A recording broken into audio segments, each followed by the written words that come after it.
Welcome to 65, a program where we talk about the issues, challenges, and interests about the elderly or senior citizens. In this program, we'll be talking about quite a few things, quite a few issues that affect the elderly. My name is Dr. Stella Olurotimi StellaDorgu, your host. In today's program, we have a special guest, a very special senior citizen who next year will be celebrating his centenary year. He'll be 100 years old. I'm talking about no other person than Alhaji Tanko Yakassai. We all call him fondly Baba. Alhaji Tanko Yakassai, OFR, is a highly influential figure in Nigerian politics. He's renowned for his advocacy of human rights. He served as the liaison officer to President Shehu Shagari and played a pivotal role in establishing the Arewa Consultative Forum, which is a political and socio-cultural association dedicated to advancing the political interests of northern Nigeria while fostering the unity and development of Nigeria as a whole.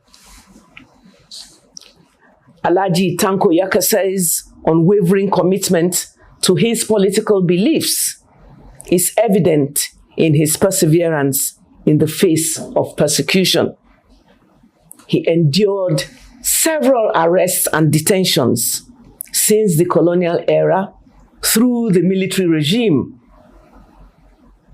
These are all testaments to his dedication to democratic governance and Nigeria's progress. And despite these challenges, Alhaji Tanko Yakassai seems to have soared above all of these, and he has lived to be just almost a year shy of being 100 years old. He remains an ardent voice for democratic governance and development in Nigeria. Alhaji Baba, you're welcome to 65. Thank you very much, madam. Thank you. Our first question to you. Yes. In times past, the elderly were revered. People respected them a lot. But today, we don't see that same respect being accorded to the elderly. Why do you think this is? Could you trace a comparison for us between then and now? The main reason is the emphasis given to Western education. In the past, your respect is determined by your age. Certainly, other issues also were given importance, like education, knowledge, and other things. But as time went on, Western education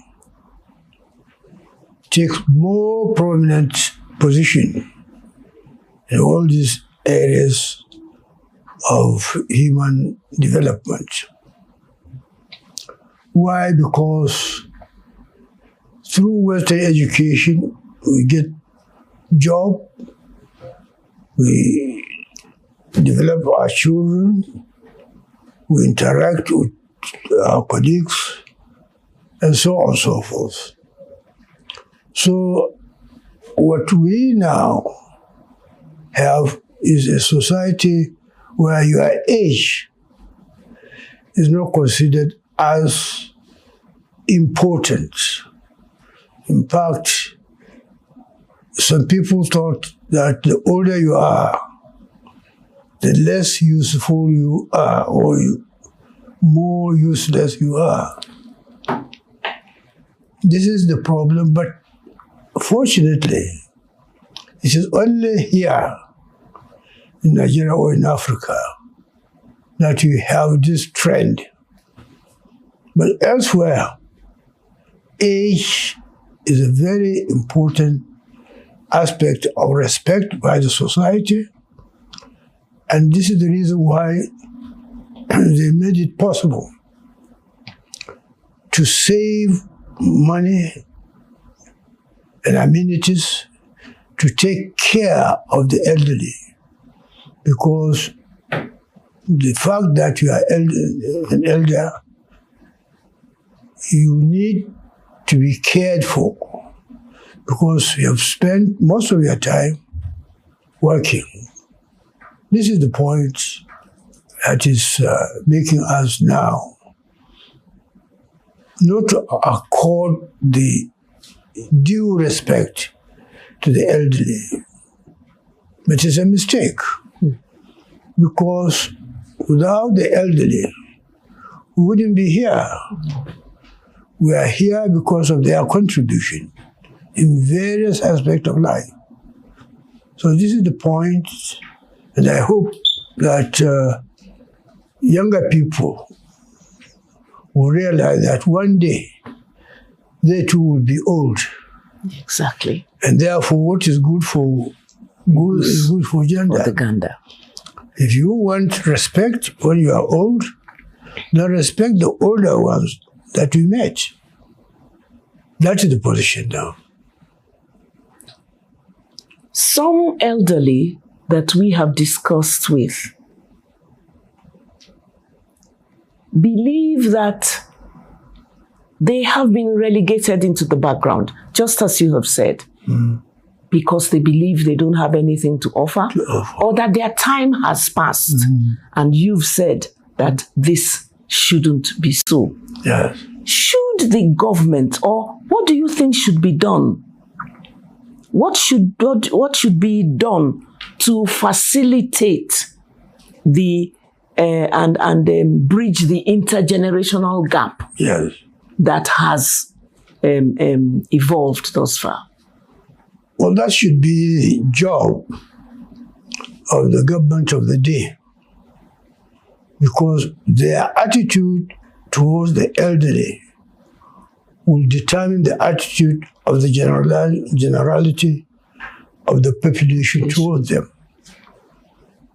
If we all have parents, and our parents are the elderly ones, we don't respect them, how do you expect us to be respected when we are old? So we are cultivating a wrong culture of denigrating the elderly people simply because they are old, forgetting their innumerable contribution which they made to make you what you are today. Exactly. So this is the point. Exactly. One older person, an elderly person, very successful, who has given a lot of his years, laments the fact that after retirement, they are dumped, they are not well taken care of. Yes. You have put it at the doorstep of the government. Yes. What should the government be doing?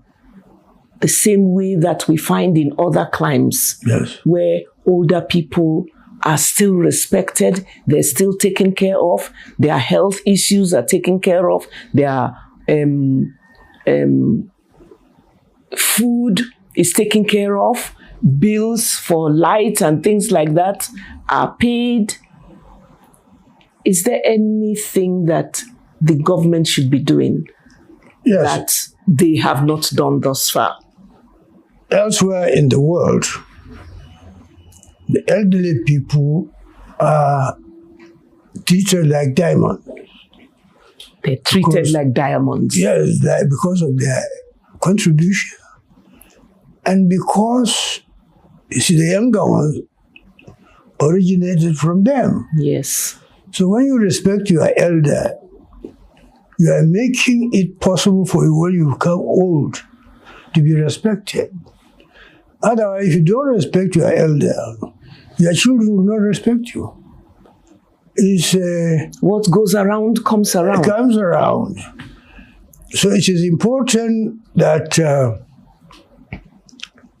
the government of the day should lead the efforts, because this important issue should be a prominent program to the government of the day, so that they can inculcate this spirit in the minds of the younger people, of the people who are in authority, the ruling people, and also on the educated people who will be able to help other people to be educated in according respect to the elderly people. It is a very important issue, because the hope of every human being is to grow old. You wouldn't like to die at the age of 10, 15, 20, 50, even 60. Even 60, yes, yes. Now, the government has set up an agency. It is called the National Senior Citizen Center. Yes. And one of the things that they want to do is to try to bridge that divide and try to make the elderly people feel good about themselves, have self-esteem. We shouldn't only talk about government. Yes. And that's why we're talking to somebody like you. You have maintained your own sense of self-confidence, your own self-esteem. You have remained very engaged in society because of who you are. In politics, in activities of your community. Shouldn't these old people begin to look inwards and not say, government, do this for us? We have contributed, yes, but is the fact that they have been relegated enough for them to now resign themselves and wait for death? Yes. But I think the fault is not that of the government of the day. It's the fault of the previous governments that succeeded one another here and there. If the previous governments created a policy whereby special care arrangements should be created, that will be a permanent feature in the policy of the government of the day. That will continue to happen. The younger ones who come, they will realize that people who are there before them have made it a duty, a point of duty to respect the elderly, and they will continue from where they met their seniors in this crusade. So I think the government should now begin to create or develop a policy where this important aspect of human life should be accorded the priority it deserves. So that it is better late than never that the younger ones today will begin to cultivate the culture of respecting the elderly. It's a question of creating policy. When people come to power, they will find the policy there, and they will continue building from where they met. I think it is not too late. Those who are in power today can create this policy which will serve as an educator to the current people in authority, who will then ensure that by the time they are leaving, those who are coming to succeed them will find this policy operating and therefore make sure that they too improve the quality of the policy. Now, when you were growing up, what was it that motivated you to be successful? Were there any challenges, or did you just decide on your own to be self-motivated, to want to be active up to this point? The most important thing is self-reliance.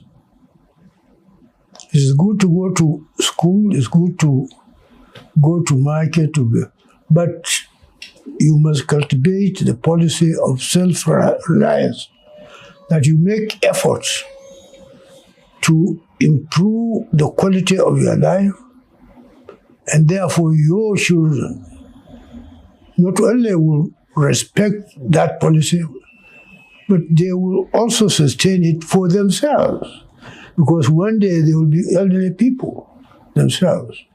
Please, let's take a break.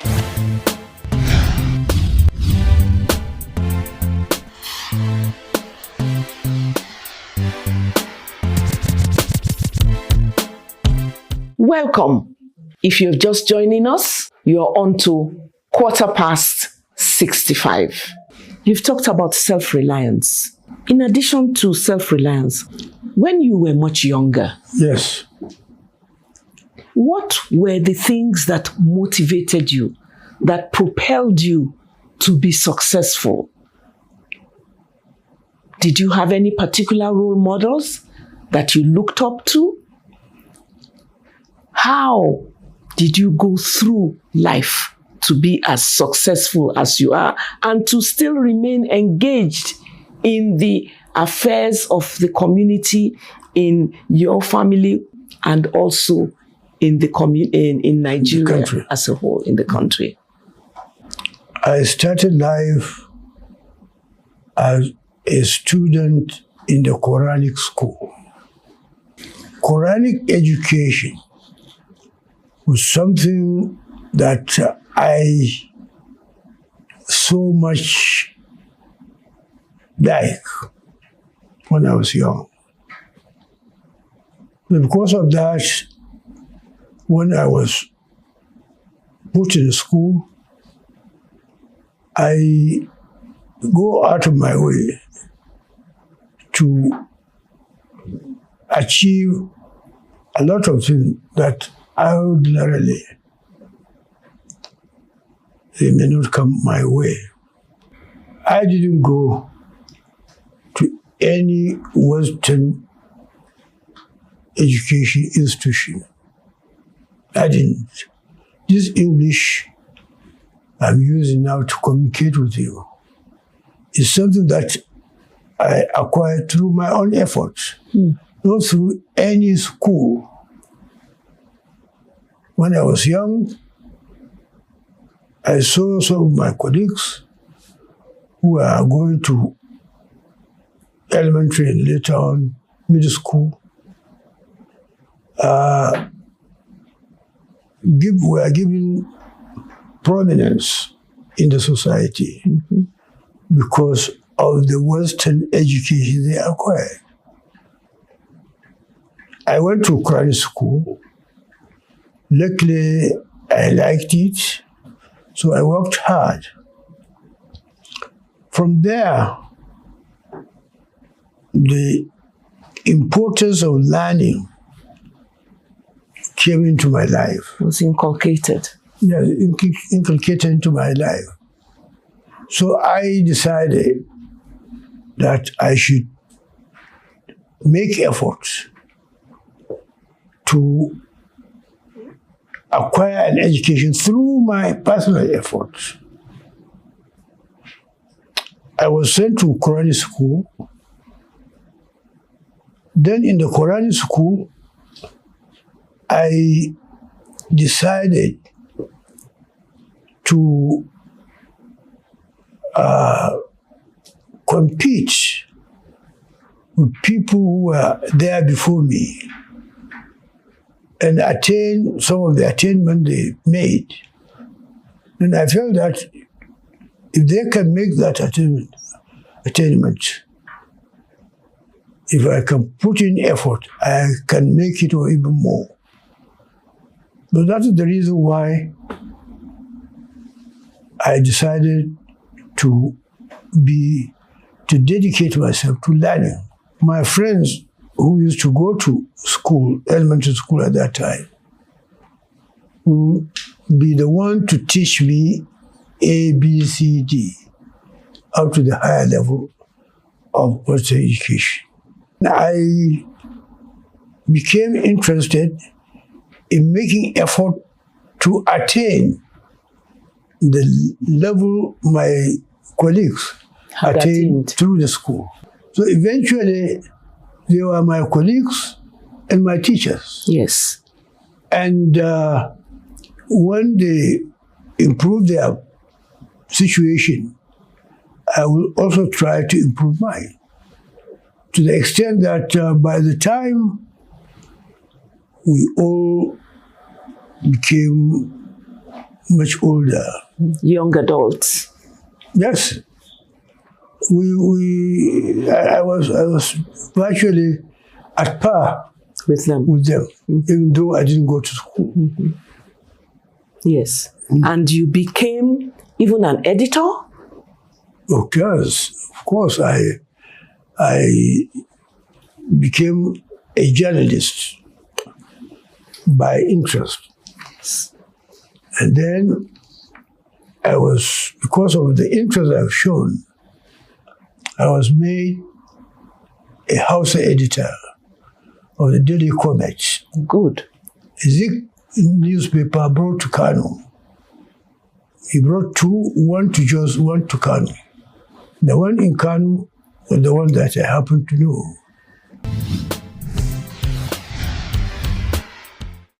In other words, in your time, you could even be called a prodigy, because not only were you doing all of these things, you were going to Quranic school, you excelled at Quranic school. Yes. Then you went to evening school. Yes. You excelled. Yes. And then you learned tailoring. You excelled. Yes. You went into journalism. You excelled. Yes. You rose to be the editor of the Comet. Yes. Was that how you were commissioner? Mm-hmm. Those are the things that we're talking about. All of these things that you did through self-motivation, through your sense of self-esteem, through your dint of hard work.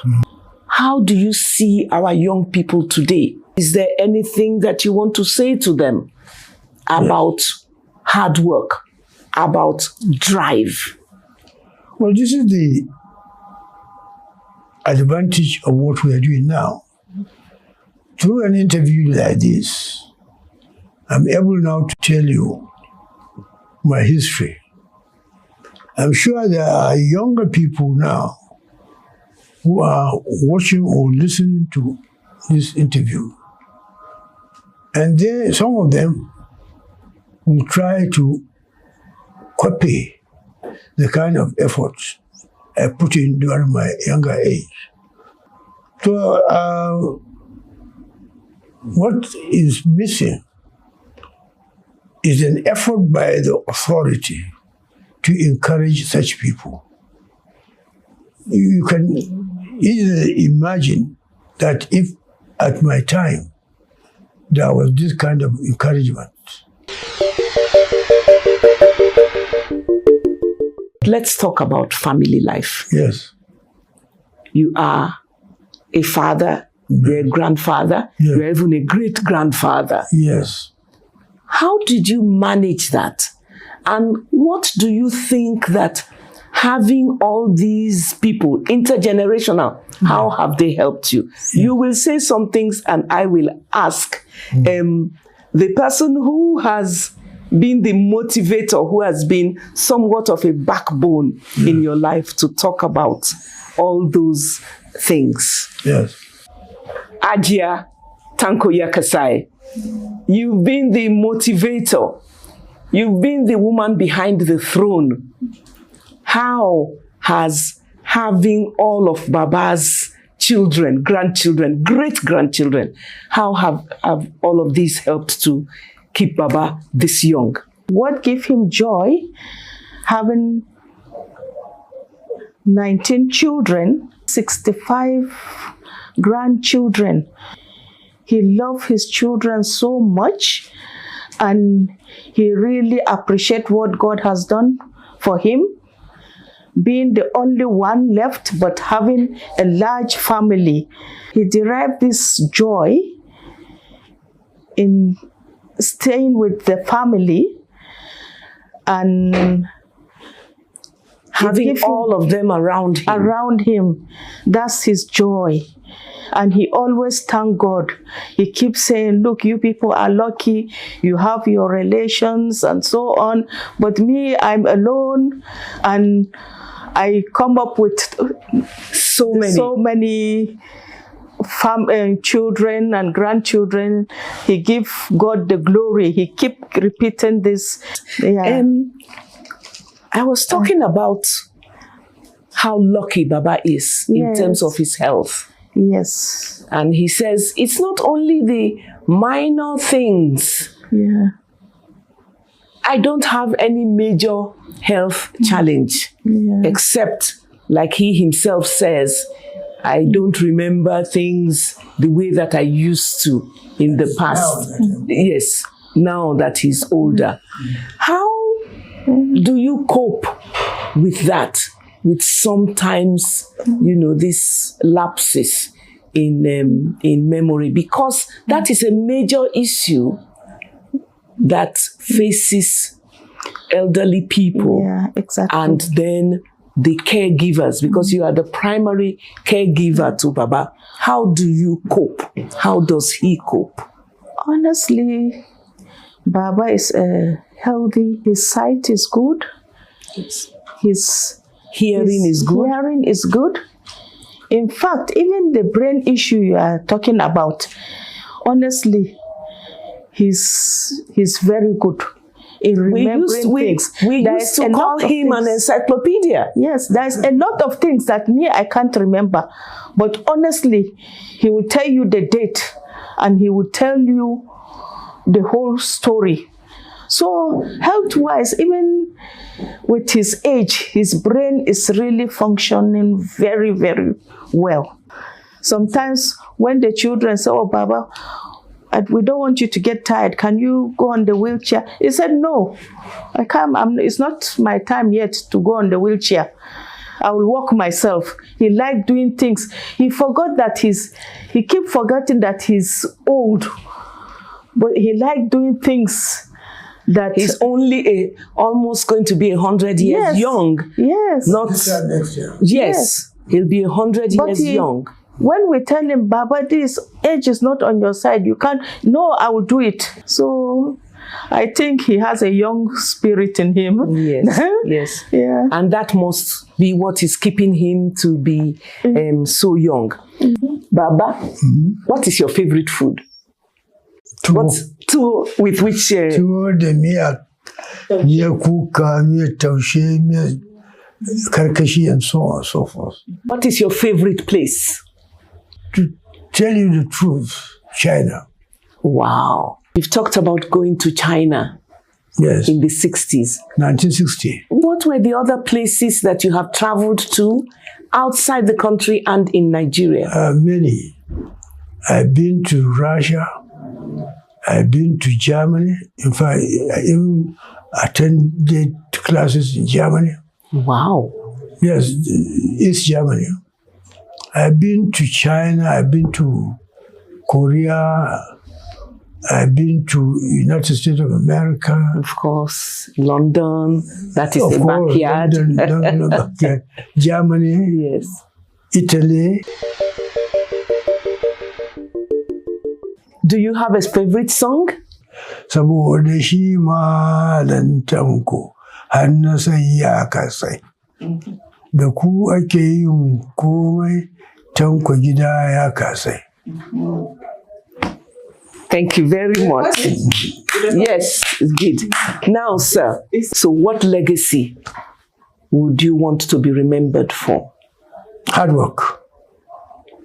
Hard work.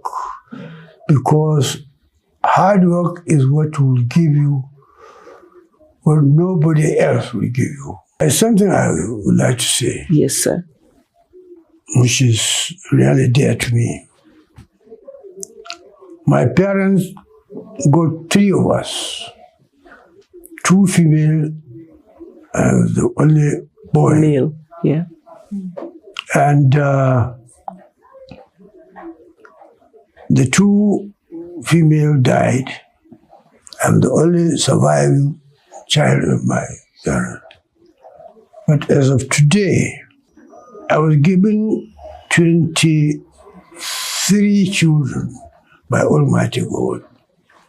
4 died, the rest, 19, are still alive, and I have gotten 65 grandchildren. And how many great-grandchildren? Okay, 3.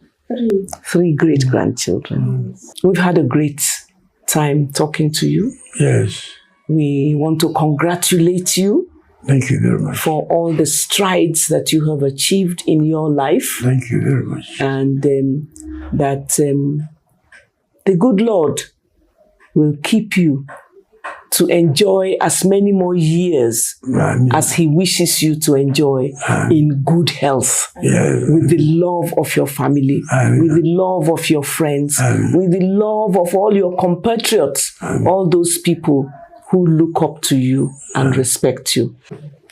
Thank you very much again. You're most welcome. For having us as your guests in your beautiful home. Thank you. And with your beautiful wife.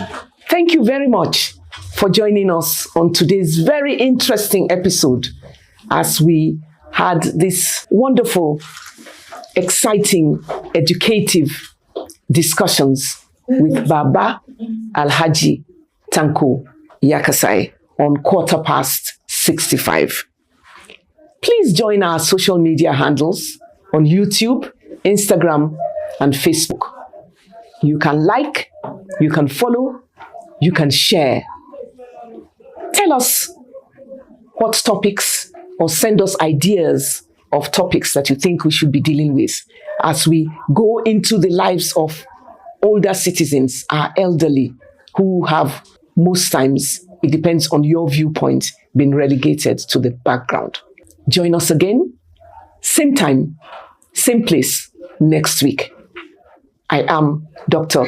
Stella Olurotimi Ayamara Dorgu. Bye for now.